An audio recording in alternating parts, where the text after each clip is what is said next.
தமிழ் தேசிய கூட்டமைப்பின் தலைவரும் இலங்கையின் மூத்த அரசியல் தலைவருமான இரா சம்பந்தனின் இறுதி நிகழ்வுகள் ஞாயிற்றுக்கிழமை திருவண்ணாமலையில் நடைபெற்றது.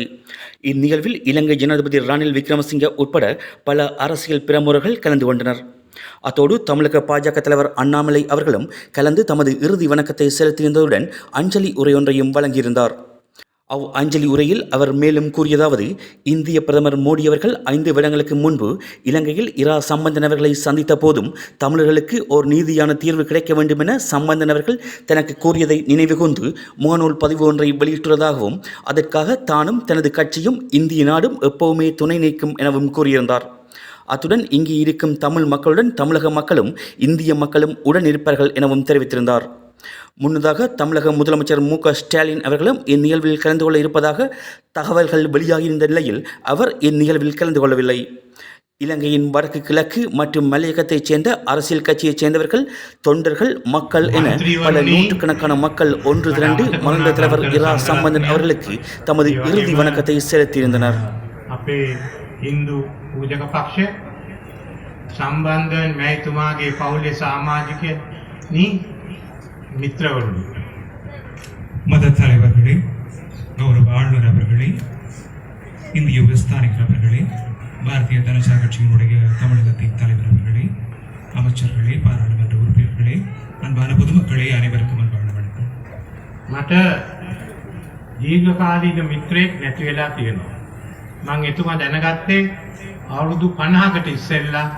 එතුමා නීතිඥවරයෙක් හැටියට, මම නව නීතිඥවරයෙක් හැටියට හිටපු අවස්ථාවක්. எனக்கு நீண்டகால நண்பர் ஒருவரை நான் இழந்து தவிக்கின்றேன்.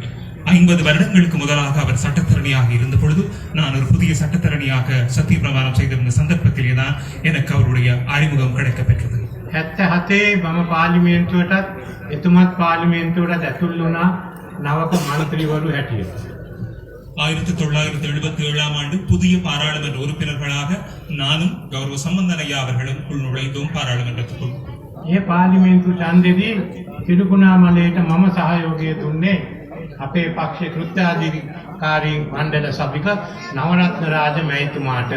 එතන තියුණු තරගයක් තිබුණා. නමුත් සම්බන්ධන් මැතිතුමා ජයග්‍රහණය කළා. அந்த தேர்தலில் எங்களுடைய நிறைவேற்று குழுவினுடைய உறுப்பினராக இருந்த நவரத்ன ராஜா அவர்களுக்கு நான் ஆதரவு வழங்கியிருந்தேன். அந்த தேர்தல் களம் சூடுபிடித்தது. அந்த தேர்தலில் சம்பந்தன் ஐயா அவர்கள் வெற்றி பெற்றார். අපි ආවේ උණුසුම් තත්ත්වය පාර්ලිමේන්තුවට විශේෂයෙන්ම වෙනම රාජ්‍යයක් ඇති කරන්න ඕන කියන யோஜனாව අනුව පාර්ලිමේන්තුව දෙකට බෙදලා තිබුණා. நாங்கள் வந்தபோது மிகவும் ஒரு அரசியல் சூடுபிடித்த காலம். பாராளுமன்றம் 2ஆக பிரிந்து கிடந்தது.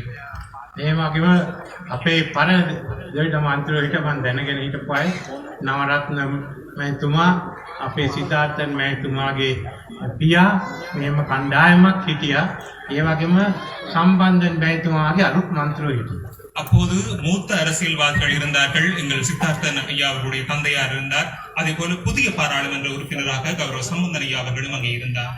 සම්බන්ධන් මන්තුමාට ආණ්ඩුවේ මන්ත්‍රීවරු එක්ක විශේෂ සම්බන්ධකමක් තිබුණා. නැගෙනහිරින් ආව පමණක් නෙමෙයි, එතුමා හැම වෙලේම කිව්වේ මේ රට බෙදන්න බෑ.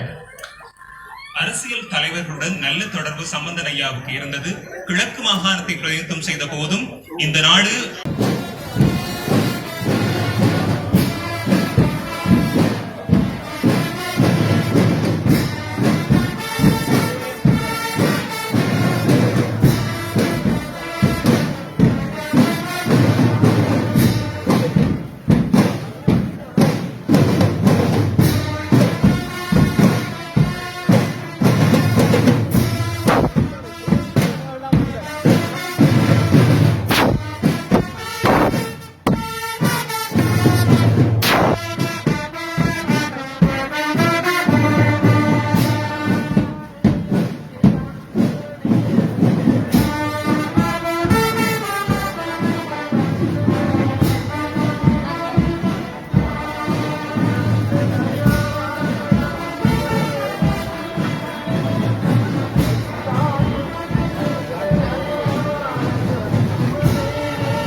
Thank you.